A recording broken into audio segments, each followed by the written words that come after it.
a very dynamic environment that we were in out there. Because I'd be in civilian clothes, in the front seat of these cars, and then we get to a place and get my uniform back on and jump in the, assault positions and wherever, the team was at. So it's kind of neat. And we did that. We did that for from mid to late 90s.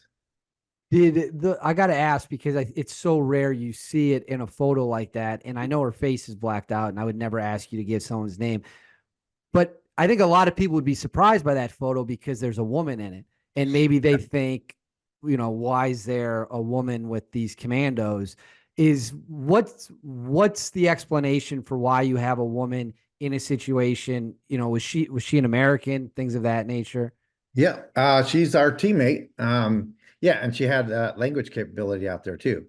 So, Gotcha. to benefit us, so in our clandestine side, right, when we're working that way, um, you're least likely to suspect a couple, or if it's a woman more than a man, right, to be a bad actor or somebody that doesn't belong, right? So we adopted that back then in those days.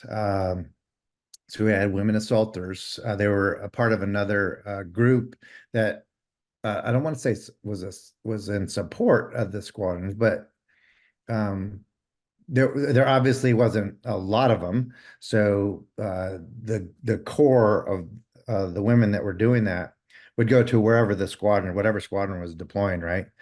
So they work with everybody. And this one happened to have the language out there, Serbo-Croatian. And so she was talking to the checkpoints and the folks at the checkpoints and all that stuff.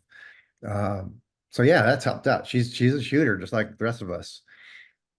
That's incredible. Hey, and good for her. And I see some people who get so confused, or maybe it's just I don't have a good word for it, but I've seen debates about that before. I've heard other guys discuss it.